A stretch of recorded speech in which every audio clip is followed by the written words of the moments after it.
Nous sommes de retour sur ce plateau pour aborder la troisième partie de cette émission. C'est l'instant débat avec les invités traditionnels par ici, Eric et Franck. Bonjour, ces messieurs. Bonjour, Tanguy. Alors, on va parler de deux sujets. On va commencer par ces inondations qui menacent ça et là, qui font déjà des dégâts dans quelques villes du Bénin. Après, on parlera du Gabon avec cette prestation de serment du tout nouvel homme fort. Oligui Malaba qui fait déjà dans les consultations. On verra ce que ça donnera, mais déjà commençons par ce qui nous concerne, les inondations. On a l'impression que chaque fois qu'il pleut, il faut avoir tout de suite des soucis, Franck. Évidemment, il faut avoir des soucis parce que vous savez, d'abord dans certaines régions, nous avons un relief qui favorise un peu l'accumulation, la stagnation de l'eau. Et donc, les populations qui sont installées dans certaines parties de ces régions-là se font du souci dès que les premières gouttes de pluie tombent. Et par ailleurs, il y a que nous avons naturellement l'océan, nous avons également la mer. Et dans certaines régions, le relief fait que eh bien, ces régions-là ne peuvent pas... Il y a des moments où, lorsque la pluie est abondante, par exemple, ces régions-là ne peuvent pas ne pas être inondées. Mais il y a par ailleurs l'activité humaine, du fait de l'homme également,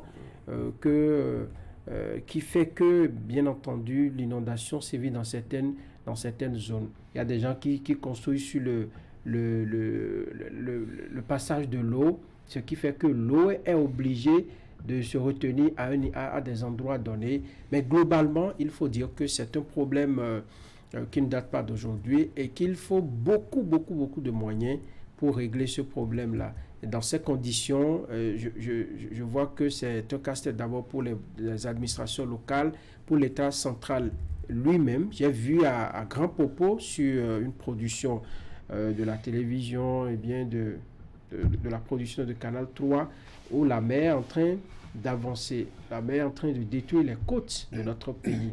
Dans ces conditions, c'est vraiment compliqué. Je sais qu'il y a des projets, beaucoup de projets qui ont été initiés, qui ont été mis en œuvre, pilotés pour en tout cas lutter contre l'inondation. Mais comme certains le disent, on ne peut pas lutter contre l'eau. L'eau évolue comme elle veut et puis c'est tout. Mais est-ce qu'il n'y a pas une possibilité de positiver justement ces eaux qui nous tombent sur la tête, Eric? Je pense que le cas de ceux dont nous parlons est un peu différent. Nous vivons des périodes où, en termes de température, nous observons des extrêmes. Et il n'y a pas que chez nous au Bénin. Ce matin, sur une chaîne internationale, j'ai vu les images en Grèce ou en matière d'inondation. Franchement, c'est vraiment critique. Et toujours dans cette partie du monde, au niveau de l'Union européenne, vous avez des pays où, pendant qu'on parle d'inondation, dans un autre pays qui est à peine à 11 à 10 km d'eux, en France, à Marseille, vous avez des pics de chaleur jamais atteintes. Donc, je pense que chez nous aussi, il y a ce bouleversement au niveau donc de notre climat. Et nous savons que dans certaines communes, à partir d'une certaine période, nous observons la montée des eaux et cela engendre donc les inondations que nous observons aujourd'hui. Est-ce qu'on peut véritablement contenir la quantité de cette eau pour pouvoir mettre ça au profit d'une agriculture? C'est une question qu'on peut se poser, mais je pense que cela nécessitera assez de moyens. Quand un fleuve se libère, c'est vraiment une quantité assez énorme d'eau. Je pense que c'est le problème que nous avons aujourd'hui et les populations qui vivent dans ces localités, elles sont confrontées à d'énormes difficultés. D'abord, le temps de se trouver un abri chaud pour que l'eau puisse couler, le fleuve puisse retourner à sa place normale pour que la vie puisse reprendre. J'ai lu un communiqué du ministère de l'Intérieur qui informait ces populations de ce qu'à partir de certaines périodes, les populations allaient constater véritablement la montée de ces eaux. On les invitait à se mettre à l'abri et puis tout ça. Je pense que c'est cyclique et à partir d'une certaine période, on observe dans les communes de Bonou, Malanville également, Karimama et dans ces localités, la période est rouge. Et nous avons profité d'une descente sur le terrain il y a une semaine en arrière où on nous avait mis un moyen aérien à notre disposition. On survolait ces localités et on voyait vraiment la quantité d'eau. C'était vraiment pas, je pense vraiment pas qu'on puisse mobiliser autant de moyens et contenir ce phénomène et mettre ça au profit de l'agriculture. Autrement, on peut peut-être aller vers la construction des bassins artificiels de sorte à récupérer peut-être une partie de ce que le fleuve dégage et peut-être voir comment on peut dans une forme de cycle, réintroduire ça dans le système agricole au niveau de ces communes. Quand vous allez à Djomou, je pense que nous avons dit à la vallée qui est là. Et depuis des années, on n'a pas encore trouvé les ressources nécessaires pour mettre ça véritablement en valeur. Je ne pense pas que c'est pas quand la vallée déborde au point de générer une forme d'inondation qu'on va vraiment en profiter. Ça reste vraiment une question assez importante, peut-être pour nos climatologues, nos spécialistes dans nos universités qui s'occupent des questions de climat. Comment on peut mettre à profit ces caprices du temps? Alors, l'eau, au lieu de profiter à l'agriculture, devient une menace. Absolument. Devient une véritable menace. Et dans ces conditions, je pense que mais vous savez, il y a des études qui ont été faites où les gens peuvent vous dire avec exactitude, en 2025 par exemple, ce qui va se passer, peut-être à une différence près, ce qui va se passer en 2025 dans la ville de Cotonou, dans la ville de Parakou, dans certaines villes qui sont potentiellement, essentiellement des zones à risque en matière d'inondation. On sait que c'est vrai, la pluviométrie, ça évolue avec le temps, mais nous avons aujourd'hui la possibilité de savoir à peu près quelle quantité de pluie va tomber au cours de la prochaine saison des pluies, ainsi de suite. Et dans ces conditions, je pense qu'il faut toujours anticiper. Si, par exemple, depuis, je ne sais quoi, depuis 1960 ou 90, on avait mené véritablement ces réflexions, on avait engagé des actions dans ce sens, peut-être qu'aujourd'hui, on aurait résolu une partie du problème qui se pose. Ces communes comme Karimama, dont parlait tout à l'heure Eric, lorsque vous y allez, les cultures des populations pendant toute une saison, en une fraction de minutes, eh bien, ces cultures-là sont parties. Et ça se reproduit chaque année. Et lorsque ça survient, c'est seulement... Il n'y a pas véritablement de solution pour accompagner, pour amoindrir les souffrances de ces populations. On les soutient, mais ce que ces populations-là perdent, elles ne peuvent plus jamais les retrouver. Parce que c'est labourer la terre, c'est mettre en terre les cultures, c'est surveiller, c'est récolter, et donc beaucoup de choses. Mais l'eau vient et puis pas avec. Donc je pense que à partir d'aujourd'hui, nous devons définir des politiques durables de manière, on a vu à Cotonou les 3 CI, ou je ne sais comment vous les appelez, on les avait appelés, on a lutté, on a vu les autorités sur le terrain, mais malheureusement l'eau est tranquille et lorsqu'elle vient, elle ravage tout sur son terrain, ou bien elle s'installe, elle dit bon, elle prend le temps qu'elle veut pour se retirer. Donc c'est pour dire que nous avons affaire à un phénomène, disons, qui a la peau dure. Et avec les changements climatiques aujourd'hui, on ne peut plus rien prévoir en matière de maîtrise des phénomènes naturels. Vous voyez aujourd'hui, il pleut. À Parakou, par exemple, dans le nord, on savait que la saison des pluies démarre mi-avril et prend fin peut-être 1 mois, 2 mois, 3 mois après. Mais il arrive des moments où il pleut jusqu'en octobre. Et l'année qui va suivre, parfois vous n'avez pas du tout de pluie. Et donc, même pour les scientifiques, ça commence par poser un problème. Dans ces conditions, il faut faire des appels de fonds. Il faut véritablement s'asseoir et réfléchir. Et surtout, mettre en œuvre, injecter les fonds là où il faut. Parce que, imaginez, si nous devons, par exemple, on veut lutter contre l'inondation et nous devons y mettre... nous devons mettre la politique où on dit dans telle zone il ne faut pas faire ci, il ne faut pas faire ça. Je crois que ça ne peut pas porter. Ce sont des problèmes purement scientifiques. C'est vrai, c'est naturel, des catastrophes naturelles, mais il faut trouver des solutions également scientifiques et cela suppose que nous ne devons pas tricher avec les chiffres, nous ne devons pas tricher avec les prévisions, nous ne devons pas tricher avec l'argent que nous investissons. Il va falloir y réfléchir véritablement. Oui, moi je pense que la chose est quand même faisable, hein. On a vu quelques initiatives qui n'ont pas coûté grand-chose et qui montrent quand même, je dois dire, leur efficacité à une petite échelle, par exemple. Certainement, vous me direz que vous ne connaissez pas. Dans la commune de Kouané, il y a quand même dans un village, quelque part, un bassin de rétention d'eau qui permet quand même aux populations d'avoir accès à l'eau le reste du temps, le reste de l'année. Vous connaissez un peu le climat dans cette partie du Bénin où on a deux saisons dans l'année, une saison sèche, une grande saison sèche, faut-il le dire, et puis une saison pluvieuse où la plupart du temps, le reste, plus de la moitié pratiquement de l'année, les populations n'ont pas accès à l'eau, par exemple. Il y a quand même dans cette commune-là un petit bassin qui a été érigé, je crois que ça date de plusieurs décennies en arrière, hein, et qui n'a pas vraiment mobilisé autant de moyens, et ça permet désormais aux populations de ce village quand même d'accéder non seulement à de l'eau qu'on traite, mais surtout de mener des activités qui sont halieutiques. Donc de diversifier un peu aussi les activités économiques dans ce sens. Je crois que quand on connaît un peu les bassins des différents fleuves qu'on a au Bénin, on peut multiplier ce genre d'espace de rétention d'eau pour permettre quand même aux différentes populations alignées le long de ce cours d'eau-là d'avoir accès quand même à l'eau pour en faire ce qu'elles veulent. À l'échelle un peu plus élevée, on connaît le grand service que rend Nagbeto quand même, qui aujourd'hui est un vaste bassin de rétention d'eau, d'une grande quantité d'eau, de sorte à ce que même on peut l'utiliser pour la fabrication de l'énergie électrique.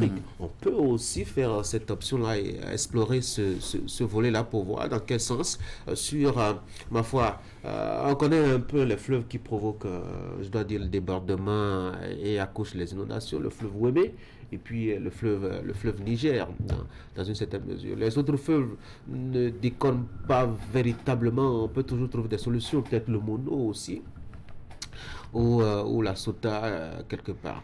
Alors, ces différentes options peuvent quand même permettre d'avoir des solutions, en tout cas pour, je dois dire, non pas absorber ou résorber totalement le problème d'inondation, mais l'atténuer, parce que quand on a multiplié les bassins de rétention d'eau comme ça sur leur cours, ça ralentit un peu le débit, et on arrive à je dois dire les réguler comme on le fait à Nagbeto, où on peut faire des lâchers parce que ça commence par peut-être être de trop. On fait des lâchers qui sont relativement bien contrôlés afin de permettre quand même à ce que cela n'envahisse pas les populations. Il y a bien d'autres idées que les scientifiques ont développées. Je crois qu'il y a même des travaux scientifiques au niveau du département de la géographie où certains étudiants ont quand même essayé de voir quelles sont les autres options qu'on peut faire en vue de profiter de ces eaux-là qui tombent. Parce que c'est quand même un paradoxe que véritablement en Afrique où l'agriculture est censée être le moteur même de l'économie, qu'on puisse vraiment se plaindre de la trop grande quantité d'eau. La dernière fois j'étais à Djoum, pas à Djoum, je veux parler de la commune de Kitou, non pas Kitou, je crois que c'est à côté, à Bomé-Calavi, à Zinvier par exemple, où les messieurs, ils sont embêtés par, je dois dire, des inondations à des périodes données. Et quand la pluie arrête, c'est fini, c'est difficile pour eux de faire de l'agriculture. Il faut aller parfois tirer l'eau sur près de 2 km pour venir arroser leurs terres qui sont difficiles à retourner. Et il y a beaucoup de... Mais il y a des questions aussi. Il y a des questions. Est-ce que ces communes-là sont assez... disons fournis assez stables économiquement pour investir dans ces... Est-ce que c'est les communes qui peuvent faire ça? Les communes n'ont pas les moyens de faire ça, c'est l'État central. Oui, l'État central, c'est vrai, mais on va demander peut-être que la commune y participe. La commune y participe, c'est le véritable problème. Lorsque l'État va s'intéresser à ça, il n'y a pas que la commune, par exemple, vous avez parlé de Zinvier. Zinvier, c'est à Bomé-Calavi. Voilà, il n'y a pas que Zinvier, il n'y a pas que peut-être à Djoro, il n'y a pas que Karimaman. Et donc, ça doit être un programme complet. On ne peut pas faire ça dans une commune et laisser. C'est vrai, on va démarrer par des communes pilotes essayer, vérifier si ça marche avant de l'étendre. Mais il va falloir trouver les moyens pour soulager toutes les populations qui sont sur la ligne, qui sont embêtées par l'eau. Et c'est vraiment aberrant lorsque vous dites que, lorsque vous soulignez, c'est aberrant, et je m'aligne derrière vous pour dire que on ne peut pas avoir toute cette quantité d'eau-là, par exemple, pour souffrir de la production de l'énergie. Donc, ça devient un problème à l'échelle continentale. Ça ne doit pas être chaque pays. On prend le Bénin qui gère ces problèmes de rétention d'eau, on prend le Togo, on prend le Ghana, on prend le Burkina Faso qui a besoin d'eau. On peut, par exemple, s'entendre, trouver des financements pour qu'au moment où l'eau manque cruellement dans ces pays, le Niger, le Burkina Faso, que l'eau puisse partir du côté du Burkina, pourquoi pas. La quantité d'eau qu'on peut retenir ici et qui nous embête, que le pays voisin puisse en profiter. Donc, ça doit être une réflexion vraiment un peu comme ce qui se passe à Nairobi aujourd'hui, au Kenya, on parle des changements climatiques. On peut également mettre le problème sur la table, se réunir pour en discuter. Il ne faut pas tout le temps se réunir pour parler politique, pour parler d'autres choses. Il faut poser ces problèmes-là qui, en réalité, définissent notre avenir. Si on arrive à régler ce problème de rétention d'eau dans un barrage où l'infrastructure est installée qui peut produire de l'énergie, c'est tant mieux pour l'Afrique. Ça va marcher, ça va aider l'Afrique à ne plus être à résoudre les problèmes de fourniture d'énergie électrique, ainsi de suite. Donc, vous voyez la proportion que prend ce débat-là, et il faut le poser un jour pour voir comment les pays peuvent collaborer. Puisque nous partageons des frontières, cela est bien possible. Regardez le projet Pipeline aujourd'hui. Ça part du Bénin pour le Niger, ça part du Niger pour le Bénin. On a pu rallier le Bénin au Niger avec ce projet-là. Donc pour nous aussi, c'est faisable. C'est faisable. Oh oui, ça, absolument. Je pense que c'est une... Oui. Justement, les techniques que vous avez évoquées, rétention d'eau, bassin, c'est des techniques qui sont connues. Et je pense que déjà ici à Cotonou, où relativement on arrive à ne pas observer une quantité aussi élevée de présence d'eau dans nos rues, cette espérance est déjà en cours avec le projet PAPC. Juste devant nous, je pense qu'il y a un bassin qui est en construction. Et l'idée, justement, c'est de contenir la quantité d'eau qu'on observe dans le quartier Agla. Il y en a aussi à Papa qui est en construction. Bon, je pense que la taille de ce que nous observons dans les communes telles que Karimama, Malanville, c'est vraiment excessif en matière de quantité d'eau. Nambeto, oui, parce que je pense que on est arrivé à la conclusion qu'avec la géographie de ce milieu, on pouvait y mettre un barrage et puis transformer ça de façon énergétique pour permettre aux populations d'avoir ça. Et c'est là, moi, un peu mon inquiétude. Je me dis peut-être que à l'heure où nous parlons, on se dit que la quantité d'eau que dégagent ces deux fleuves, qui ne sont pas du tout de petits fleuves, est assez vaste, est assez grande. Et quand ça déborde, vous voyez le nombre de communes que ça touche, ça propage dans 2, 3, 4 communes comme ça. Donc, c'est assez immense. Donc, il faut peut-être encore encourager les chercheurs à davantage voir dans quelle mesure on peut peut-être trouver une solution avec un bassin peut-être plus grand que ce que nous observons, ce qui est en construction peut-être ici, et mettre à l'abri les populations. Alors, nous parlons d'un phénomène en même temps couplé avec les problèmes de crise climatique qui n'a peut-être pas le même visage au fil des années. Vous savez qu'on continue toujours par perdre des vies une fois quand ça se passe comme ça. Je pense même que déjà cette année, on a déjà enregistré 2 cas de décès dans Karimama, si je ne me trompe pas. Et donc, c'est un problème qui se pose quand ça arrive, la sécurité des populations au niveau de ces localités-là. Comment on peut anticiper déjà sur le fait que une fois que ça arrive, on peut mobiliser les populations, les dégager de ces zones à risque. Je pense que le ministère parle des zones rouges. Quand c'est rouge, ça veut dire qu'il y a vraiment un danger. Il y a un danger, il ne faut pas du tout traîner, il faut sécuriser la vie des personnes qui se trouvent dans ces milieux-là, et nous savons le nombre important de personnes qui y vivent. Ah bon, on va quand même, même si, ma foi, je l'ai souligné tout à l'heure, les travaux existent, hein, d'étudiants, de chercheurs existent.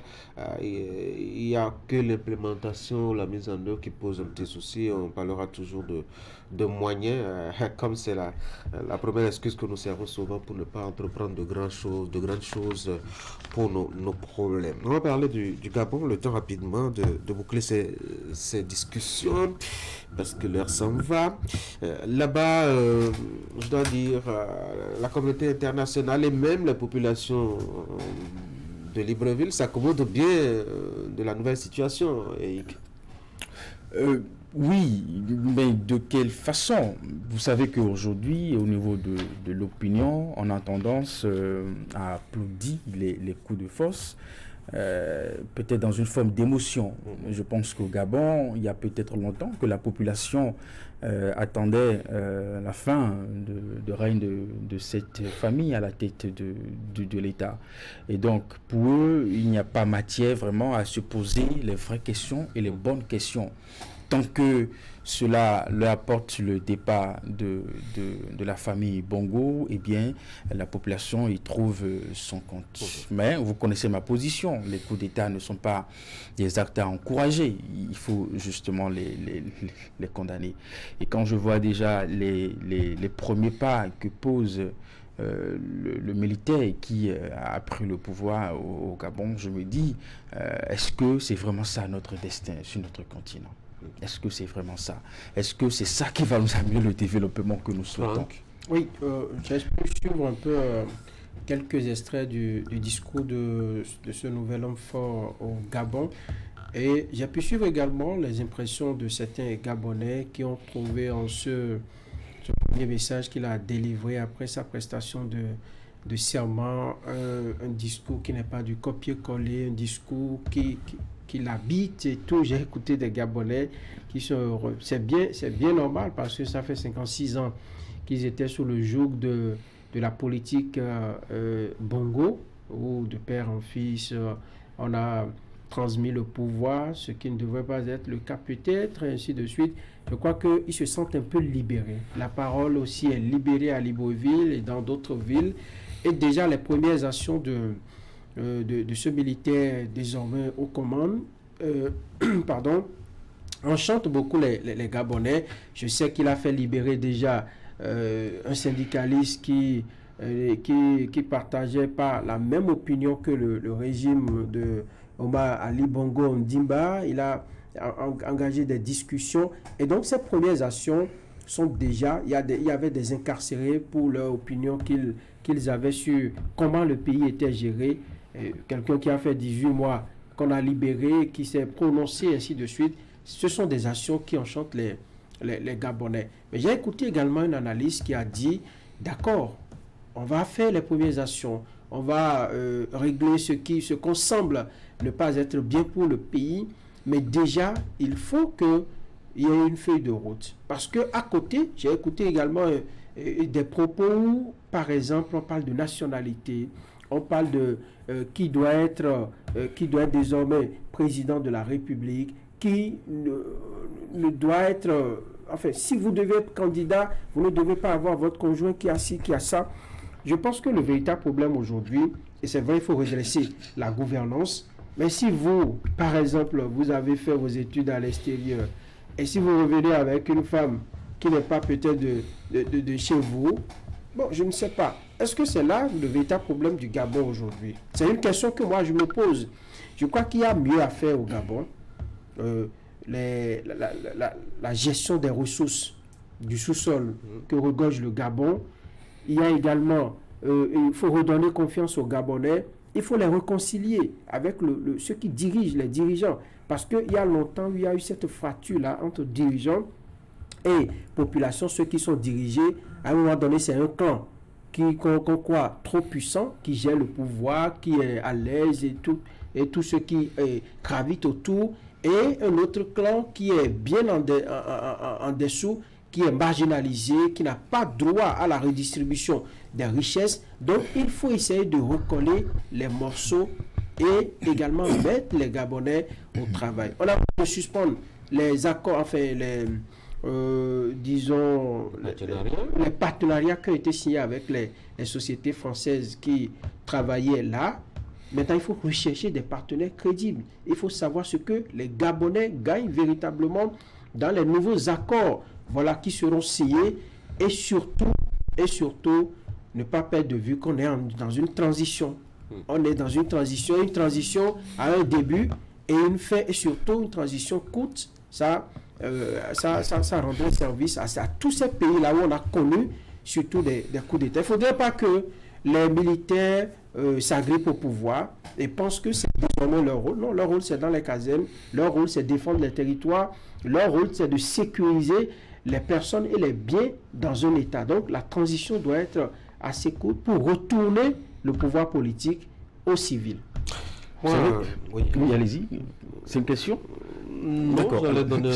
Ce qui me dérange un peu dans cette affaire du général Brice Oligui, on connaît sa proximité avec la famille Bongo. Je pense que pour beaucoup d'observateurs, cela ne ressemble même pas à un coup d'État. On parle bien d'une complicité de coup d'État. On a le sentiment qu'on s'est peut-être rendu compte qu'il faut passer la main, mais il faut s'assurer que cela soit dans la main de quelqu'un qui est membre de la famille. Je pense que le principal opposant estime que c'est une révolution de palais, un coup d'État entre cousins. Et vous voyez, si aujourd'hui on doit faire le bilan de la situation dans laquelle se trouve le Gabon, est-ce que lui, général, qui est resté au cœur de ce système pendant longtemps, d'abord, travaille avec le père qui, à ce que j'ai pu constater dans les différentes prises de parole de certains spécialistes, qu'il a confié à son tour à son fils, écoute, prends bien soin de mon fils à la tête de notre patrimoine du pays. Je me dis, si on doit faire le bilan, lui-même l'en est pour quelque chose. J'ai le sentiment qu'aujourd'hui il se réveille d'un long sommeil et du coup, il pense au bien-être des Gabonais. C'est Norbert Zongo qui disait que le pire, ce n'est pas la méchanceté des hommes, c'est le silence des hommes bien. Si pendant toutes ces années, il est resté complice de ce système, si pendant toutes ces années, on lui a même confié des rôles qu'il a exécutés, des tâches qu'il a exécutées au mépris de l'intérêt des Gabonais, c'est pas aujourd'hui qu'il va chanter, je sais pas, un changement, déjà dans un discours que je trouve quand même un peu tordu, parce que avec le monde qui évolue aujourd'hui, j'ai le sentiment que lui, le prochain président du Gabon viendra de ce que lui il veut. Non, on peut même lui accorder on ne peut pas lui accorder ça. Nous parlons d'une république. Nous parlons d'une république. Nous parlons d'une république. Si chaque Gabonais devait se prononcer de ce qu'ils veulent comme président, on ne va pas s'en sortir. On aura des critères par ici, des critères par là. Comment on peut dire qu'un président, désormais un président au Gabon, doit nécessairement avoir pour épouse une Gabonaise? Écoutez, je peux être Gabon et profiter de mes études à l'extérieur et me marier c'est encore des idées, j'espère. Non, déjà ces idées, déjà ces idées nous mettent dans la difficulté de ce qu'on retrouve dans les systèmes militaires. Dans les systèmes militaires, le discours n'est pas poli, on a le sentiment un peu comme un don des ordres au camp, c'est comme ça qu'on peut le faire quand on est à la tête d'un État. Ce n'est pas le cas. Nous sommes dans une république où des institutions fonctionnent et doivent proposer une feuille de route pour le fonctionnement d'un État. Moi, je suis un peu dérangé par le silence de tout le monde par rapport à cette affaire. On a condamné du bout des lèvres coup d'État, alors qu'un coup d'État reste un coup d'État. On s'entend là-dessus, qu'il soit à l'ouest, qu'il soit au centre, qu'il soit à l'est. On devrait avoir la même énergie, le même engagement pour condamner le coup d'État où qu'il se trouve, où qu'il se produit sur le continent, étant donné que ce n'est pas le meilleur moyen d'accéder au pouvoir et de faire prévaloir un peu ces idées. Mais soit, le vin, il est tiré, il faut le boire. Mais comment est-ce qu'on le boit? Moi, j'ai l'impression, en regardant l'homme, que c'est quelqu'un qui avait bien mûri son action et peut-être qu'il songeait. Ses premiers mots quand il a pris le pouvoir, c'était on ne change pas un système en étant en dehors du système, qu'il fallait être au-dedans du système. Il a fallu 55 ans. Moi, je ne sais pas s'il a fait 55 ans dans l'armée. Hein. Je ne sais pas s'il a fait autant de temps dans l'armée. Qu'il a collaboré 20 ans avec la Oui, mais est-ce qu'il avait les manettes depuis 20 ans pour faire ce qu'il a fait? Pour faire ce qu'il a fait, il faut avoir été peut-être à la tête de, je ne sais pas moi, de la troupe de protection du président de la République. Donc, il a peut-être pris le temps de mener ce qu'il a, de concocter, de fignoler un peu ce qu'il a fait mercredi dernier. Alors, si c'est le cas, je veux bien le voir à travers des actes concrets. Ce n'est pas la libération, c'est louable et c'est salutable. C'est pas la libération de quelques prisonniers qui est une réalisation extraordinaire. Ça commence toujours comme ça. Hein. Dadis Camara a libéré pas mal de prisonniers sous, comment est-ce qu'il s'appelle, Lassana Conté par exemple, à sa mort. Et donc, on a vu comment ça s'est terminé. Moi, je pense que la première des choses qu'il aura fait pour nous montrer que véritablement, il avait bien mûri sa chose et qu'il veut véritablement remettre le Gabon sur les rails, c'est déjà d'abord de se doter d'une feuille de route claire. Nous voulons faire ceci dans tel délai et comme ceci. Deuxième acte, c'est quand même de mobiliser tous les acteurs à divers niveaux et cela me réjouit de voir une photo qui traîne sur Internet où il est aux côtés donc du principal opposant aux élections présidentielles la dernière fois, tout ça, permettre quand même de voir un peu que tout le monde est mobilisé autour, je dois dire, de cette situation-là, afin qu'on ait dans un délai très court, ma foi, quelque chose de bien, comme on l'a fait au Ghana, où un militaire quand même a pu imprimer un rythme donné pour permettre à la nation de reprendre son souffle. Moi, je n'espère pas grand-chose des systèmes militaires, parce que cela ne nous met pas vraiment sur un chemin clair et précis. On va naviguer, on ira de gauche à droite, on va taper dans tous les sens, et puis on va se retrouver à tourner en rond, en rond, en rond, en rond. Et quand on voit un peu l'émergence de ces coups de force sur notre continent, vous l'avez relevé, quand on a vu l'acharnement ou les prises de position farouches, fortes sur le cas du Niger, et que quand je prends la France qui pour l'instant, on n'a pas vu, c'est vrai, il y a un communiqué qui a été rédigé, on n'a pas vu les prises de position qu'on a vues avec le Niger sur le cas du Gabon. Et c'est ce paradoxe aussi qui amène nos populations à s'interroger vraiment de où est-ce qu'on se situe dans cette affaire de coup d'État. Je pense que, comme vous l'avez dit, un coup d'État reste un coup d'État. Ça n'a pas une couleur, comme on dit, à demi-teinte par rapport à tel pays ou tel pays. Mais il y a des enjeux, il y a des intérêts. Moi, je suis très inquiet dans ces pays où on a enregistré des coups d'État. Je suivais les infos ce matin, et je crois que ça doit être au Mali ou au Burkina Faso, où un contingent d'hommes en armes est allé à la reconquête, dit-on, d'un territoire qui était aux mains de l'ennemi, c'est-à-dire des présumés djihadistes. Mais vous savez, ils ont essuyé une défaite, tout simplement parce que du côté des assaillants, on a pu tuer, je crois, une dizaine ou bien une vingtaine. Mais du côté de l'armée, on a tué 57 personnes. Ça veut dire, et au nombre de ces 57, il y avait des gens qu'on a appelés des volontaires. Je crois que ça doit être au Burkina. C'est pour vous dire que le capitaine au pouvoir au Burkina ne saisit pas encore véritablement le rôle qui est le sien, parce qu'on a prétesté de la mauvaise gestion de la crise sécuritaire au Burkina, dans les frontières burkinabè, pour prendre le pouvoir. Ça veut dire que jusque-là, on n'est pas encore en train de trouver solution. Et pourtant, quand vous voyez la fougue avec laquelle il prononce ses discours, il a sanctuarisé tout ce qu'il fait, alors que les contextes encore ne sont pas les mêmes. Et là, on est en train de tuer des civils qu'on a enrôlés dans l'armée. Finalement, on va enrôler tous les jeunes dans l'armée sous le vocable de volontaires de la paix ou de défense de la patrie, je ne sais quoi encore. C'est un risque. C'est un risque parce qu'il y a même des jeunes, quand tout ça là va finir, ces jeunes qu'on enrôle aujourd'hui, ils vont devenir quoi? Tout le monde ne peut pas faire l'armée. Tout le monde ne peut pas prendre les armes pour, dit-on, aller défendre. Donc, dans cette reconquête de cette partie de Burkina qui était occupée par l'ennemi, vous voyez le bilan, ils ont payé un lourd tribut déjà. Et donc, si on ne prend pas garde, nous allons penser qu'on est en train de résoudre les problèmes, mais au contraire, on est en train de s'engouffrer et c'est ce qu'il faut éviter. Je voudrais bien qu'on fasse les comparaisons de façon vraiment objective. Avec la France, on a lutté contre le terrorisme pendant combien de temps? Quels sont les résultats? Aujourd'hui, on peut dire, ok, c'est des civils enrôlés dans l'armée qui ont été tués. Mais avant, ce n'était même pas des civils armés qui étaient tués. C'était de pauvres civils qui étaient tout à leur occupation, qui sont massacrés par les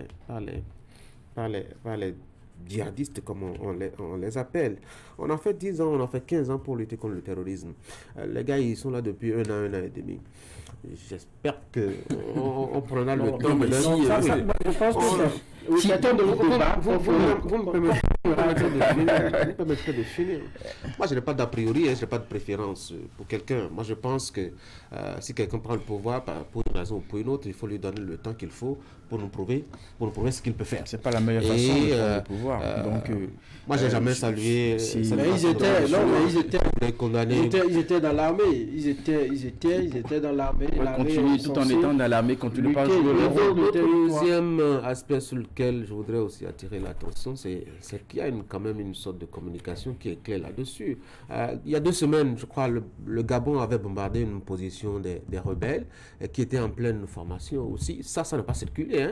C'était très discret parce que peut-être ce n'était pas pour montrer que tout ce qui se faisait du côté de Ouagadougou était mauvais. Ça a fait 47 morts quand même. Mais ils ont communiqué sur ça.